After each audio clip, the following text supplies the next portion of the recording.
Well, hello, this is Christina Estrada. I am really happy to have you here tonight.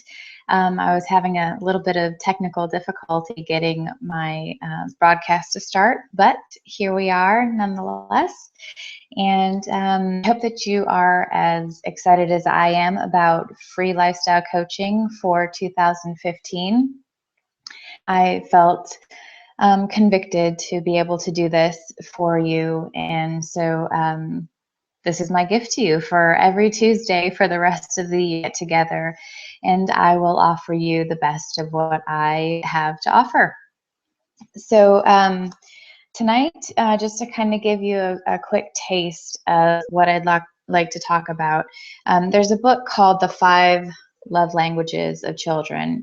There's also, let's see, The 5 Love Languages, The Secret to Love That Lasts.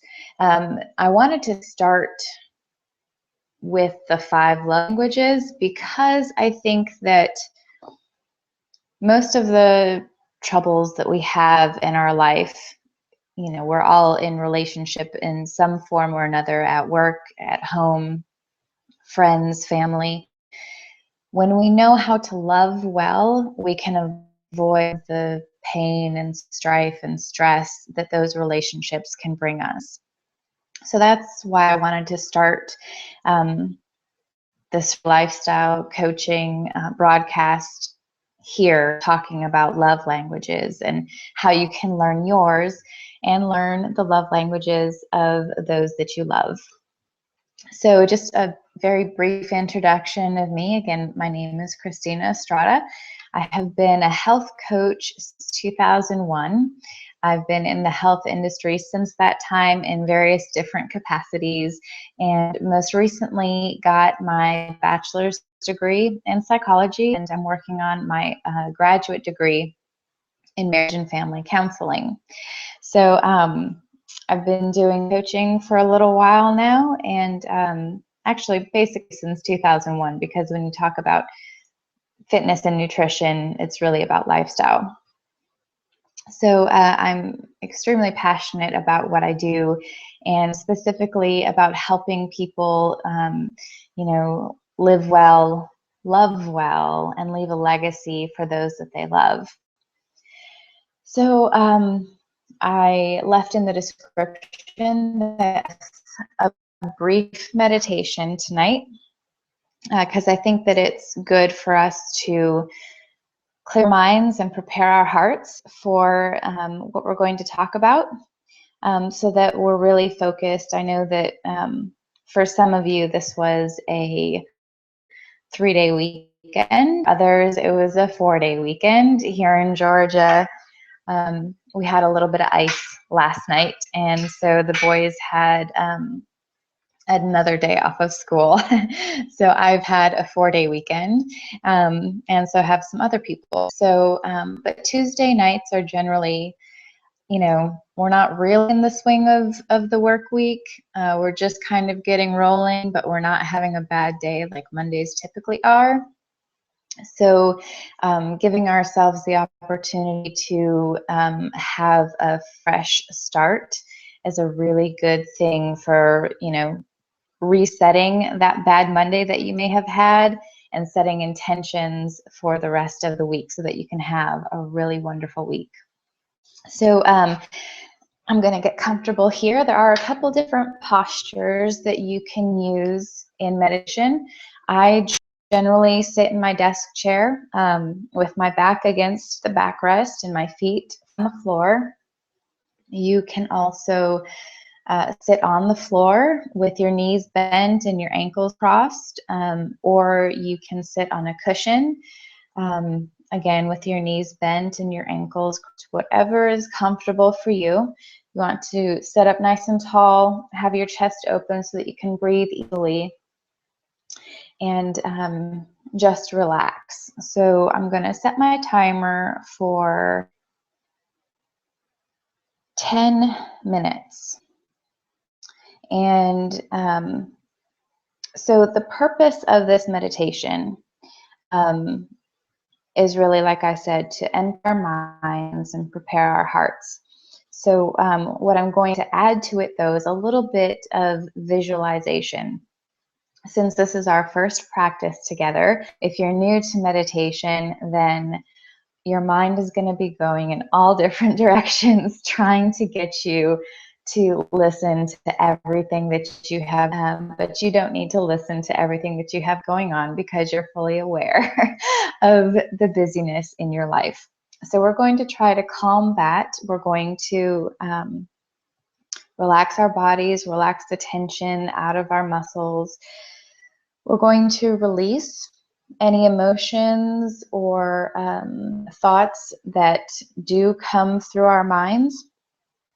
We're going to focus on our breath for a little while, which helps to quiet your mind and helps you to focus so that during your busy days, you can have the control over your mind to be able to give maybe not 100% at first, but 60, 70, 80% of your focus to those important tasks so that you can be more effective and get more done.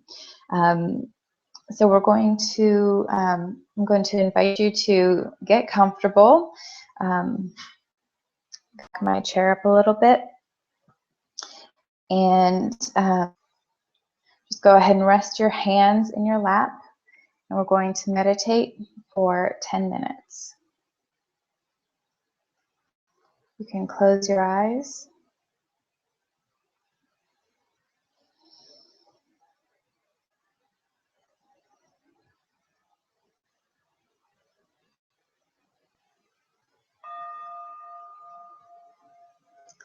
I want you to take a few deep breaths. When you inhale, I want you to fill your belly with nice gulps of air. And then release that air slowly, feeling your chest fall. Breathe in again and feel the air filling your chest and your belly. And as you exhale, allow your shoulders to relax and drop down.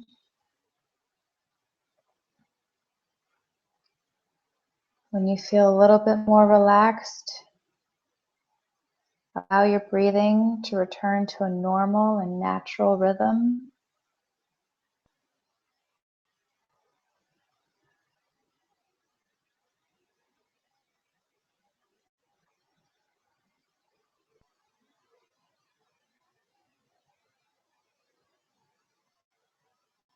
For the next moment, we're going to bring our awareness to our bodies. I want you to feel the areas that feel warm and heavy, perhaps where your back is touching the back of your chair, or maybe where you're seated, where your bottom and your legs are touching the chair, where your hands are resting on the tops of your legs, maybe where your feet are touching the floor. Become aware of how solid your body is.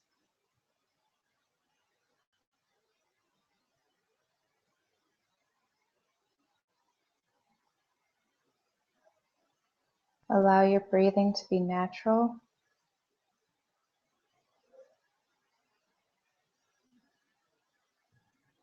And as thoughts arise, allow them to play in your mind's eye like a movie. Don't dwell on the details. Don't dwell on the emotions. Just watch the visions pass by.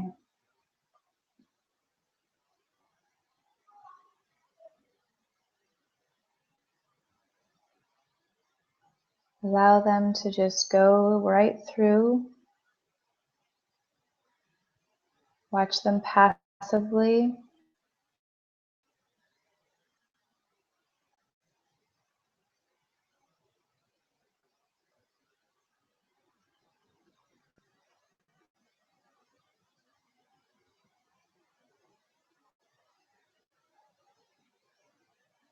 If you need to take a deep breath, allow your body to do so.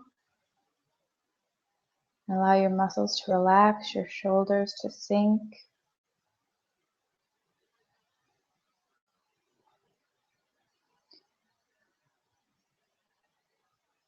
Just allow those thoughts, those visions to pass by.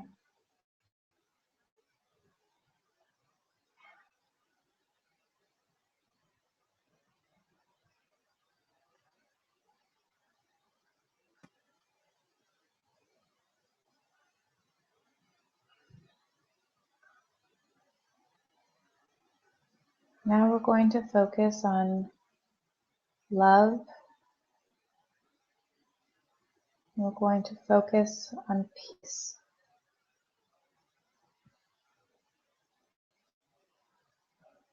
As those visions of thoughts, things that have happened during the day or the past week, as those visions float by, I want you to imagine a bright, warm light slowly filling the space where those visions once were. This bright light is love.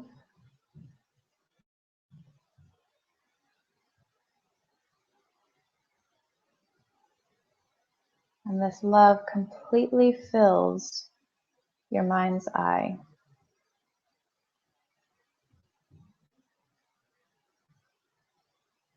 If visions continue to arise, allow that bright white light of love to envelope them, to soften the edges, to shrink those visions down, and to fully cover them up with love.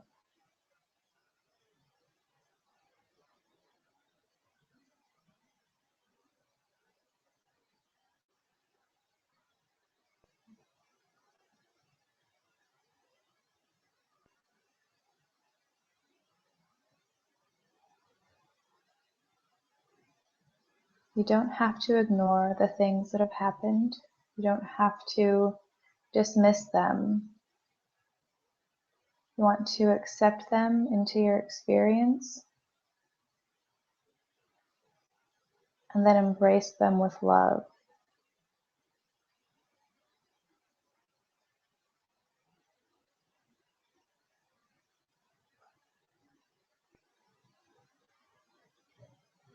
Now imagine that bright white light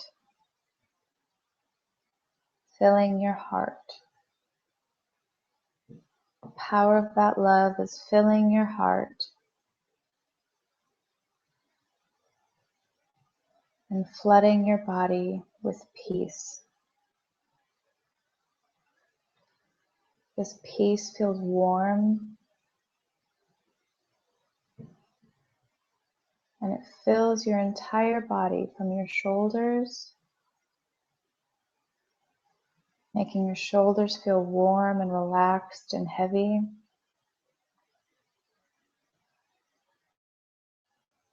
Moving slowly down your arms and filling them with warmth and heaviness. Relaxing your hands and your fingers. Allow the warmth of this peace to travel down into your belly and relax your muscles.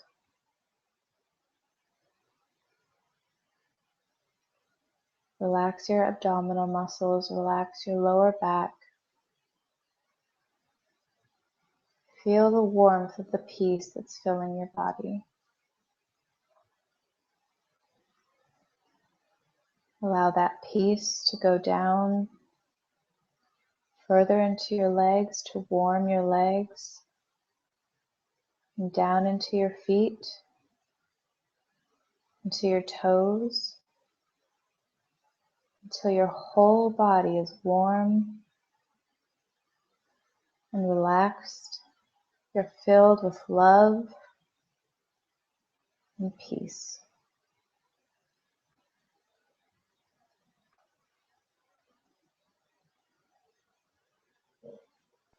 For just a moment more, focus on your breath. Allow it to be natural. And as those visions arise,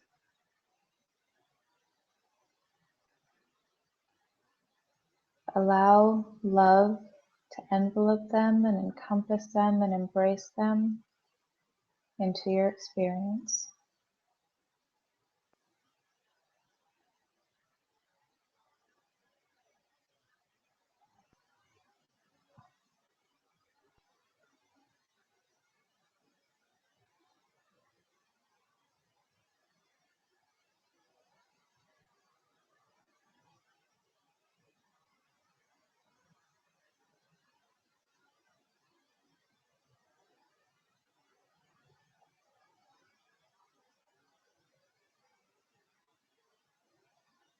Now allow that white light of love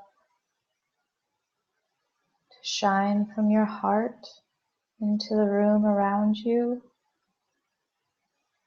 Allow the warmth of that peace to flow from your fingertips and your toes, to fill the room and to hug you.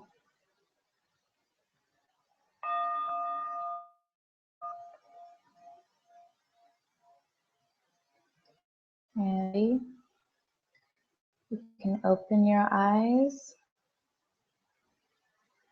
take some deep breaths, stretch a little bit, and take a moment to just soak in the beauty of that meditation and visualization. Thank you for meditating with me. And thank you for allowing me to guide you through that.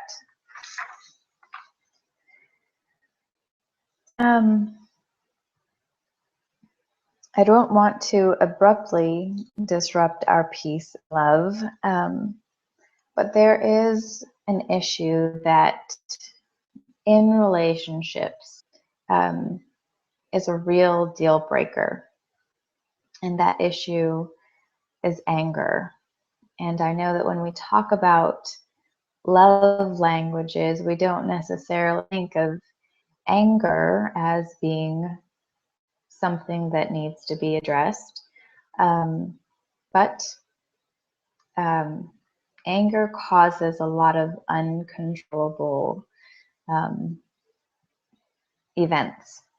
Sometimes we can't control the words that we say or the actions that we take. So this is actually a very good place to start, is can we control anger and be of benefit to those that we love and to those who surround us in our daily activities. So remembering that peace and love that we just meditated on, I want you to take a moment to recall a time when you were angry. And I'm sure for most of us, we don't have to think back very far. More often than not, people get angry every day for a reason, but most of us experience anger daily. I remember I was quite upset that I sent my children down to the school bus, and when the bus didn't show up, I realized that there was no school today. So I was angry. But as you recall that moment of anger, I want you to take a quick inventory of how your body feels. Like just a moment ago, we were relaxed, we were warm. Take a moment to experience that anger. Where do you feel it? Do you feel it in your shoulders? Are your hands clenched? Did your legs get tight? Did you start tapping your feet or tapping your fingers? How did you react physically to that emotion of anger? And how do you feel emotionally in reaction to anger? Anger is one of those emotions that does typically show up by itself. There are lots of other emotions that come along with it.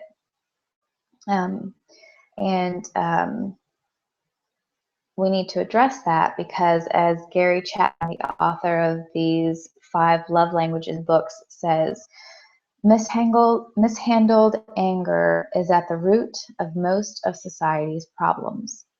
And I don't think it's going to take a very creative imagination to be able to track his train of thought with that statement. Anger can be very destructive, can be very hurtful. And so it most certainly can be, and probably is, the root of most of our problems, especially in our families. But not all anger is bad. It doesn't have to be bad. Anger that inspires advocacy or that inspires, works of justice, that is constructive management of anger. But most of us don't constructively and effectively manage our anger. And so that's what we're going to talk about tonight. So now that you've identified a moment that you were angry, I want you to identify the characteristics that you feel come along with anger. When you consider anger as an emotion, do you see somebody who is red in the face with steam coming out of their ears? Are they aggressive and attacking? Are they coming at you? When you think of anger, do you think of somebody who's abusive, verbally, emotionally, physically? Do you think of someone who is passive aggressive? The wife in the kitchen slamming the kitchen cupboards after dinner, or the husband who retreats to the garage and just works on stuff because he's angry. How do you identify anger in others? And let's be honest, how do we identify anger in ourselves? Because becoming aware of the tightness in our shoulders, the shallow breathing, the redness in your face, the slamming of cupboards, becoming aware of actions, how you behave in anger, is going to be really instrumental in effectively and constructively managing that anger.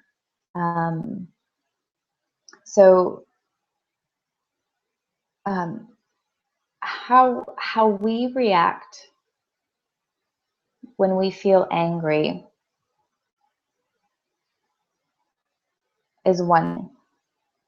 How we react when we receive anger is another thing. So when we understand that this person is angry and this is how I behave, when we understand that I'm angry and this is how I behave when I'm angry, we also have to consider how we behave when we're receiving somebody's anger. Do we reciprocate with our own anger? Do we retreat? Do we run away from the situation?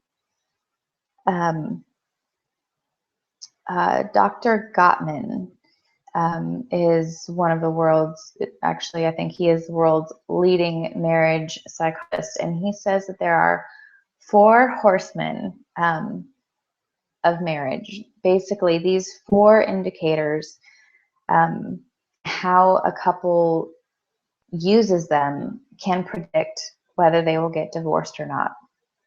And all of these come out of our reaction to receiving someone's anger.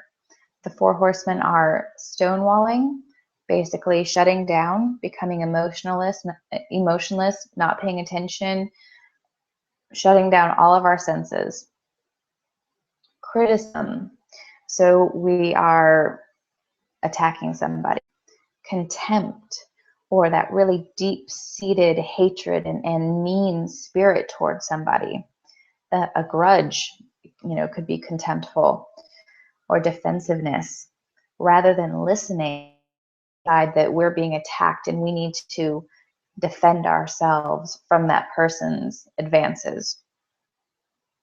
So when we have uncontrolled anger, that perpetuates and escalates, and it perpetuates in our relationships, it perpetuates in our own life and how we handle anger, and it escalates. It doesn't get lesser and lesser. We don't magically just handle anger better.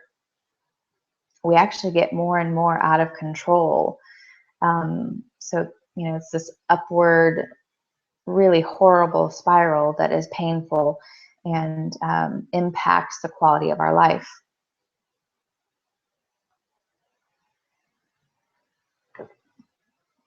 And so, specifically, I wanted to talk about anger in regards to having children, but this can work in any situation, marriage, friendship, co-workers. So I'm going to talk about children, but you can very easily insert co-worker, spouse, boyfriend, girlfriend, mom, dad, brother, as the word child, and it will perfectly fit. It will totally pertain to the situation. So imagine if, you are completely out of control and you're telling your child, brother, spouse, girlfriend, that they need to control their anger.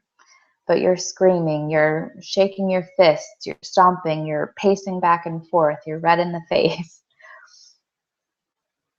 How receptive do you think they're going to be to your words?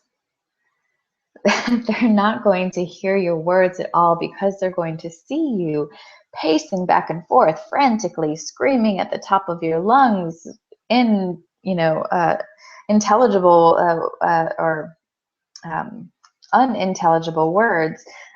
They're not going to hear what you're saying because they're too busy watching what you're doing. So, parent, if we can't model effective anger management, then we can't teach it. And the same goes in your office, at work. If you can't control your anger and you're in a leadership position, you can't teach your subordinates how to manage their anger. They will do what you do before they do what you say. And that is true in almost every relationship. Gary Chapman says that anger often operates under the radar of our awareness. It's subconscious. Most of us have never been taught appropriate anger management strategies. So we just react, and it's instinctual and it's thoughtless. We just do what we've always done. So it really is under the radar. We don't know that we're behaving inappropriately if we're not made aware of it, which is the purpose of this coaching session, to help you become aware of when you feel angry, how you behave when you're angry, and so that you can be aware of it and make changes to those behaviors and those reactions. So meditation, like what we started off with, is a very good way for you to be able to slow down your mind and your emotions so that you can be aware of the emotions that are coming. When they're racing by, it's very hard to catch a glimpse of them, much less understand these emotions.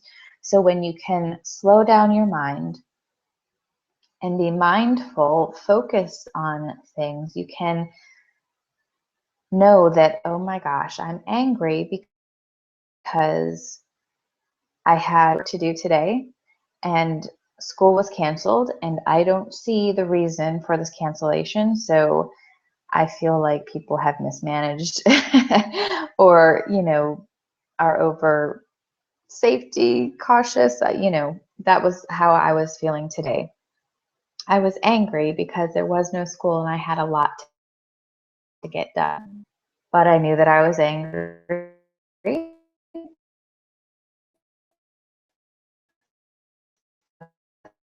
Then to go by. It is what it is. Next. So, anger, as I've just sort of given you a glimpse of, managing your effectively can be the key to your success at work, in your relationships, with loved ones, with your family, with friends. Modeling management of your anger is going to be key for your child's success and well-being. If you're unbalanced, your child will be unbalanced because that is what they see. That is what is being modeled to them.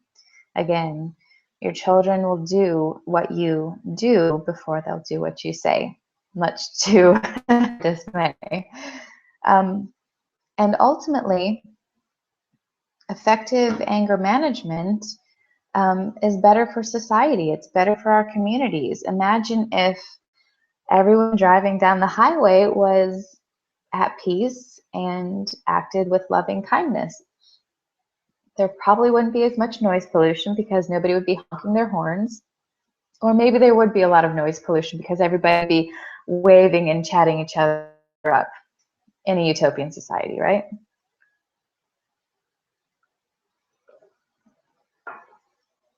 So anger is very, controlling anger, and not controlling anger, but understanding that we need to manage it is very important for what we do every single day. Now, when we have this uncontrollable anger, and I'm sure many of you know what I'm talking about, you want to pull your hair out, you're beet red in the face, you're stomping, you're screaming, your hands are clenched, you're spitting as you scream.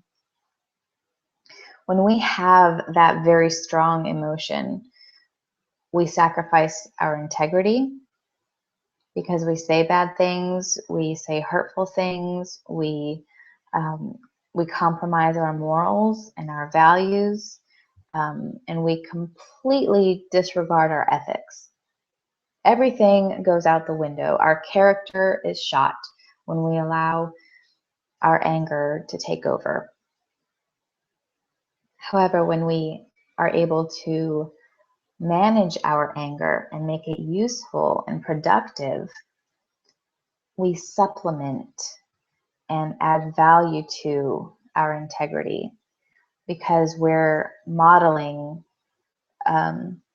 right behavior. We're participating in life in a way that values and honors other people because we can control and manage our emotions and use them constructively. So our reputation, relationships improve, and we feel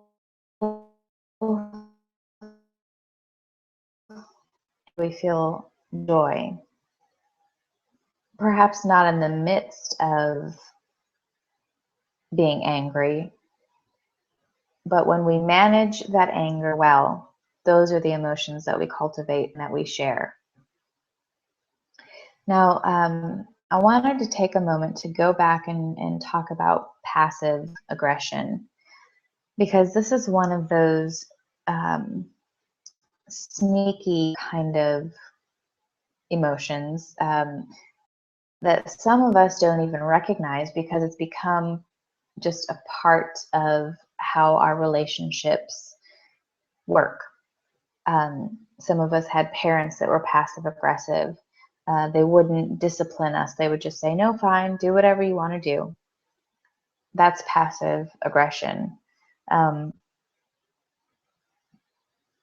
for most of us, we reciprocate that. We just let it perpetuate and escalate. And it's very destructive. It harbors and it allows anger and resentment and contempt to establish soul.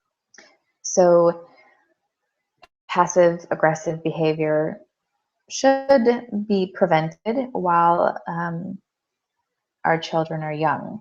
And we're going to talk about how to do that.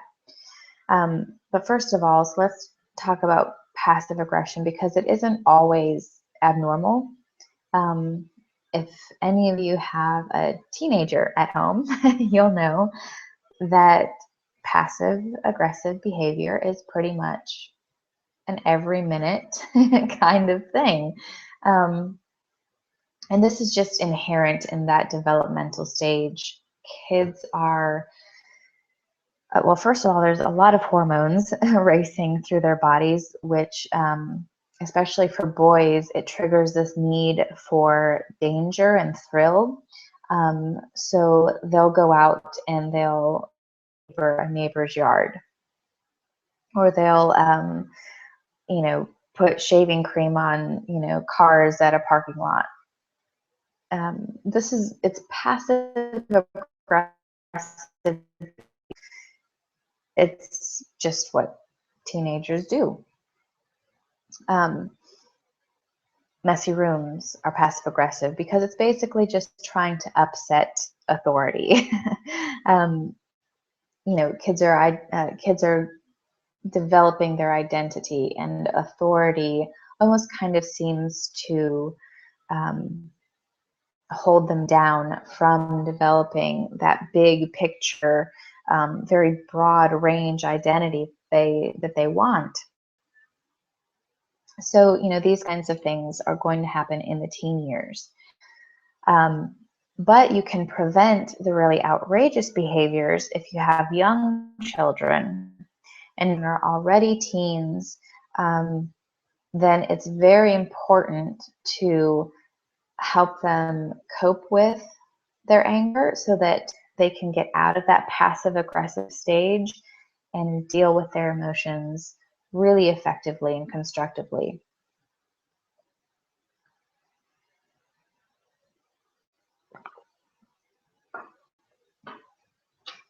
Now, like I said, most of us as adults, we haven't matured beyond this stage, which is unfortunate, but I don't believe in saying that you can't teach an old dog new tricks. I believe that we all are capable of growth and improvement, and especially when it comes to our relationships. We all crave love, and we all crave community.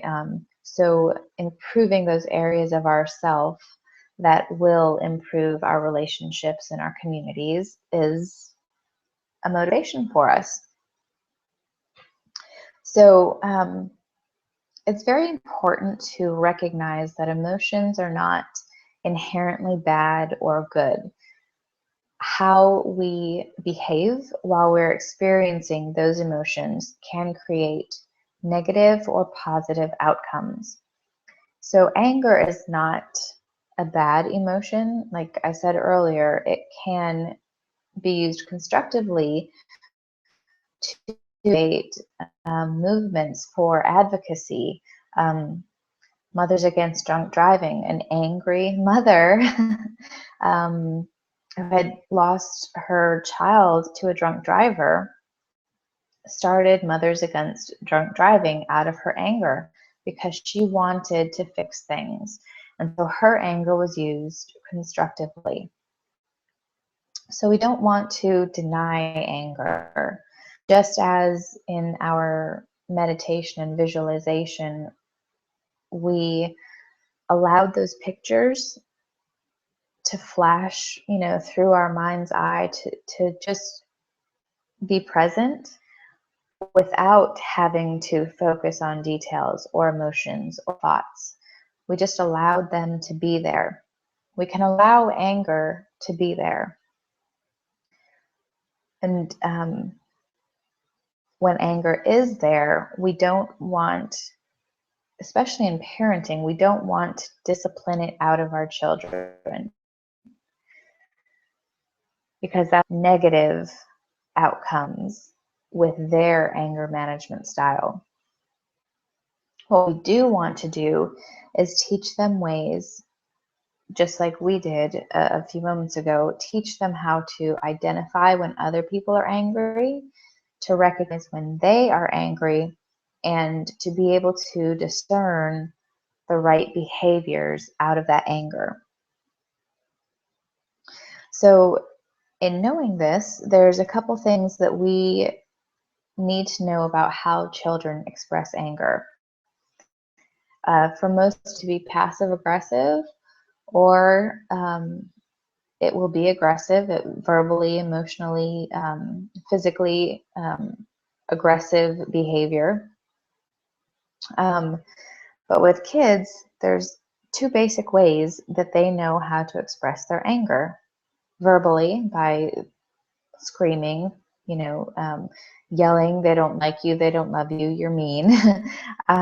Or behaviorally, throwing themselves on the grounds with temper tantrums in the middle of the store, biting, kicking, throwing things.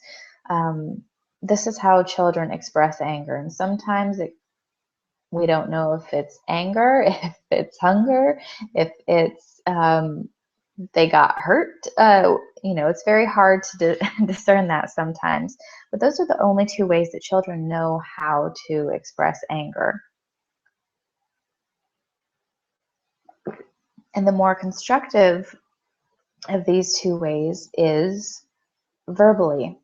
When we can verbally express our emotions, then we can attach meaning to them through language, through other words. When I'm angry, I feel frustrated, and I feel disappointed, and I feel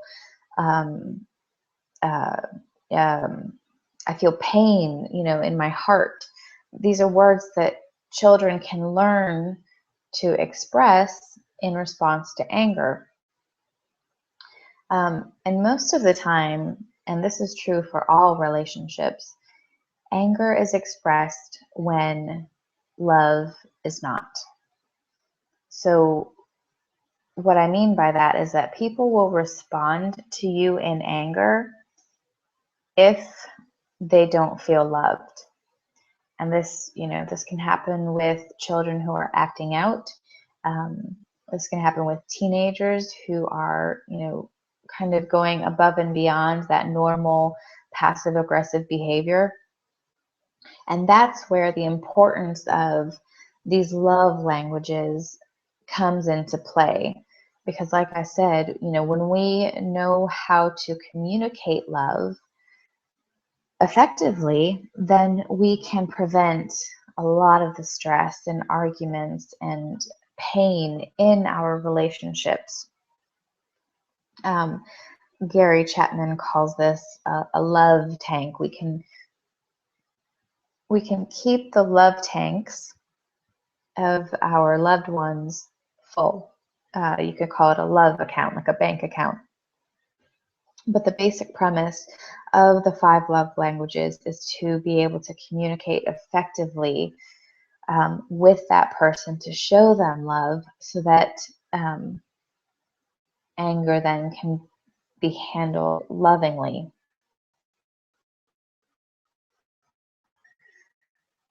Will express their anger in 2 different ways. They'll either scream at you, or they'll throw a temper tantrum on the ground. But children have no defense against our anger. So we know that we can spank them, we can put them in timeout, we can take away their electronics or their, privileges. But children, when they receive anger from us, we yell at them, or they have no defense against us. When they verbally express anger, we yell back at them, "How dare you talk to me like that? Don't you ever talk to me like that again." It's a punishment, and we're telling them, don't communicate your anger to me. I don't want to hear it. Don't want to hear about your emotions. Or if they act out, then we spank them. So basically, we allow them to bottle up their anger or continue to disobey us and suffer the consequences.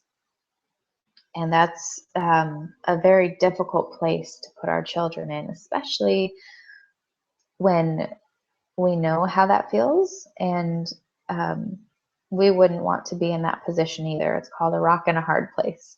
And most of us have been there hundreds of times in our lives. It's uncomfortable, it's unpleasant, and there's no good way out. But yet this is how we treat our children. This is what we put in front of them. You either don't express your anger, bottle it up, or keep disobeying me and we'll keep fighting. So we can do that, or we can allow them to express their anger verbally. Yes, I am asking you to allow your kids to yell and scream and tell you that they hate you, and get it out, because that's what's really healthy for them, is to not bottle it up, to not resent you, and to not become passive aggressive in managing this emotion. But you don't just become a punching bag in this situation. You don't just sit there and take it, and they don't just get to dish it out. There's three things in the book that Gary Chapman discusses in how to work through this process of letting your kids express their anger to you. And the first key is to allow them to express that anger without condemning them for it. They have to know that they are free to share their emotions with you, good, bad, ugly, or indifferent, without unconditionally. Like they need to feel unconditionally loved and accepted. And the way to do that is to allow them to express those emotions without judgment. You care about them. You want your child to communicate with you, because that's how you solve problems together. A lot of problems stem from our kids being told, don't talk to me, don't talk to me like that. And so they find alternative ways to handle their emotions: drugs, alcohol, sexual intercourse, risky behaviors like asphyxiation, different ways for them to handle these emotions, because you just don't want to hear it.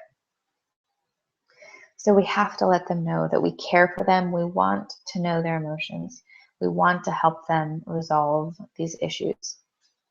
And we want to, when, and this might be difficult at first, but when they're expressing this anger, we should be able to listen and simultaneously take little notes about what they're doing right.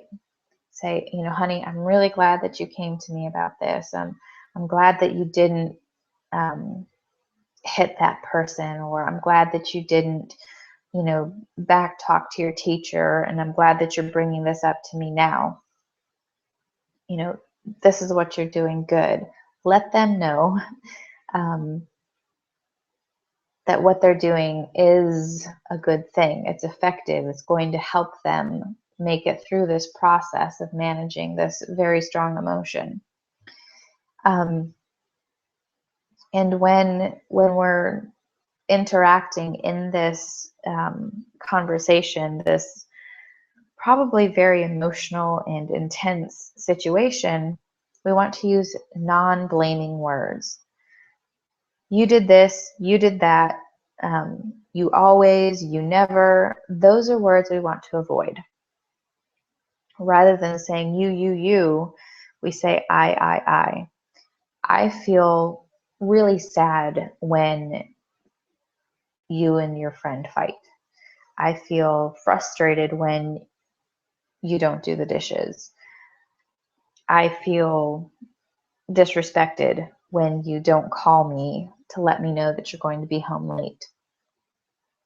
When we can show them that we have feelings too, we're A, modeling how we want them to express their emotions, and B, letting them know that it's okay to express those emotions. And then we also kind of open up that doorway for us to collaborate with our kids, with our coworkers, with our friends, effective ways, healthier ways, different ways to manage this kind of a situation. Nothing under the sun is new. Everything has always happened before. So there are effective ways to handle situations, and most of the time we've been in these situations before, and if we can learn from those circumstances, we can apply them to the next one. I think it has to be said, because we're talking about love languages, that love is the core component of anger management. It's got to be at the center of your plan of attack. Love has got to be the basis for everything if you're going to manage your anger. I want to read this excerpt from the 5 Love Languages for Children. Okay, it says about anger. We define love as looking out for another person's interests and seeking to meet her needs. With this definition, all wrongful words and deeds are actually a lack of loving a child and at the same time be treating her poorly. To insist that we are still loving her when we are behaving badly toward her is to make the word love meaningless. A child treated this way does not feel loved. Rather, she feels angry because she thinks that she is unloved.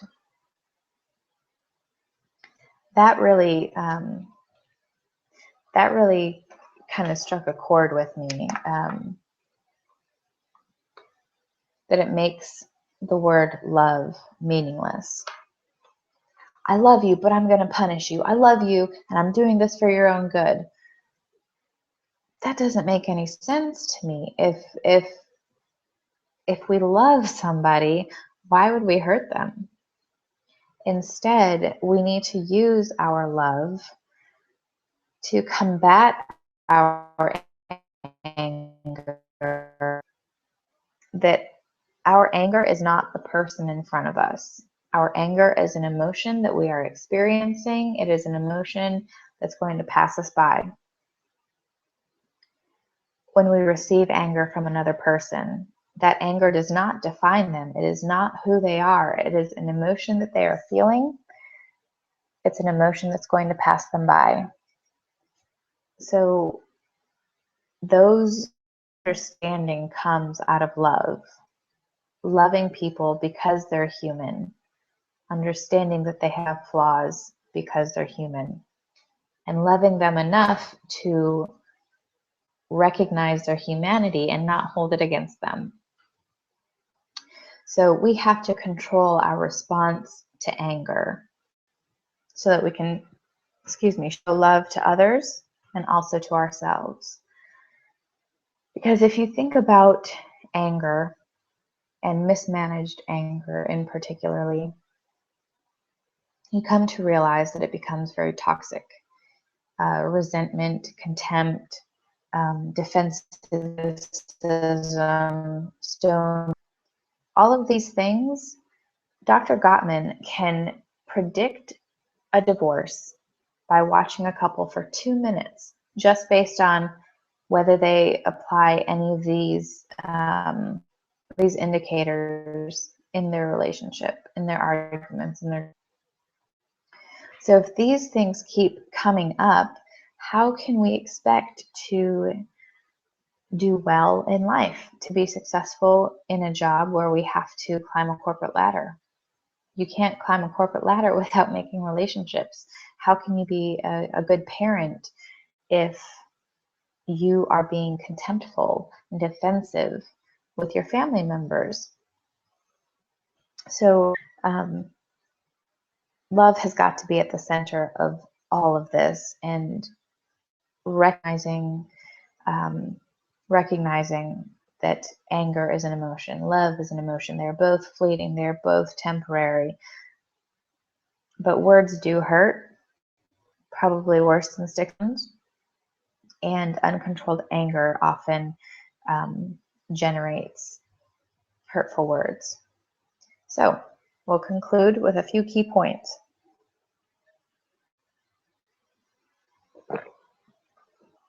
So I think we really need to be aware. We need to be aware of our tone of voice, our words, our body language, our actions. We also need to be aware of other people's tone of voice, words, actions, and body language.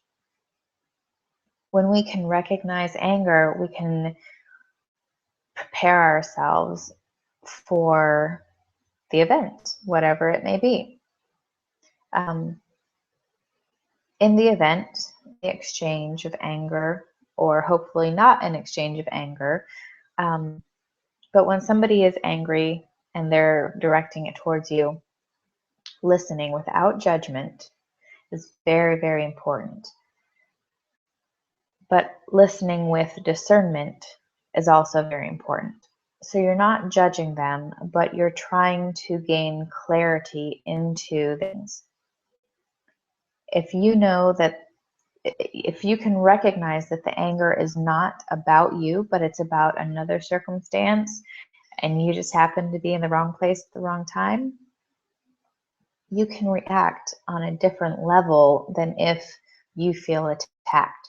So just being aware of that issue in the background without judging this person who's angry with you, trying to discern the underlying cause of their anger and listening intently to what they're saying is going to help, manage that anger. Asking questions to gain clarity. When somebody is angry, it's perfectly okay to say, oh, wait, what did you mean by that? I don't understand. Pause and let them explain to you so that you can better understand and so that they know that you're listening. That's going to be half of the battle to calming them down, is just letting them know that you're listening. We also need to set boundaries in these kinds of situations. If you are angry, to remove yourself from the situation. Do you need time to compose yourself so that you can respond lovingly? If you can't get out of the situation, can you tell somebody, listen, I'm really angry right now, and it's not a good time for us to talk. We have to stop. Setting those boundaries is going to be very helpful. Again, expressing your feelings without using blaming or words, not attacking the person that you're angry with or that you're directing your anger towards. And then, so after we've, gone through these points, being aware of the anger, listening without judgment, with discernment, setting boundaries, and expressing our own feelings, whether we're the angry person or not the angry person. If that's not breaking down the anger and resolving the issue, we simply go back through the cycle. You can be aware of more subtle tones, changes in the tone of voice. Pick up on keywords, kind of go through the whole again, revisit each key point and see if that helps.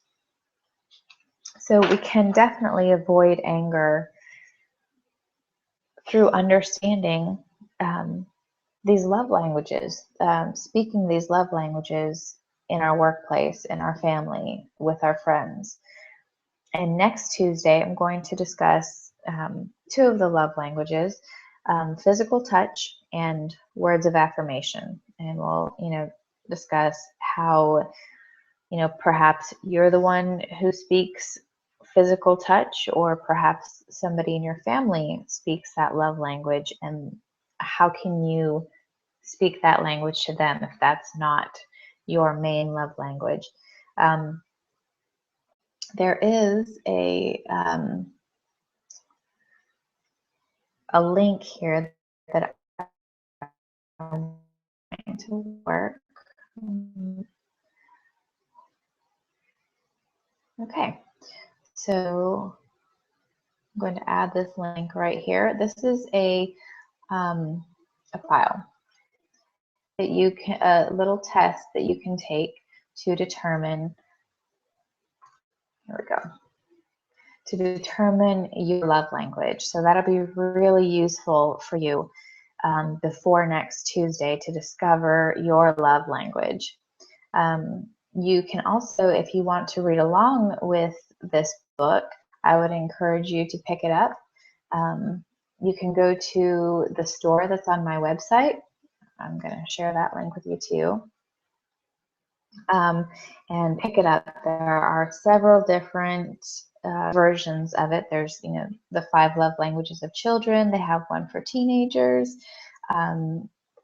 Love that lasts. There is a version for single people as well. So whatever pertains to you, head over there and pick that up. And I hope those links both saved so that you can find them. But that is basically it. And I will stay on board for just a little while longer in case anybody has any questions. But otherwise, I will conclude by 9:10. Let me open up that Q&A for you again.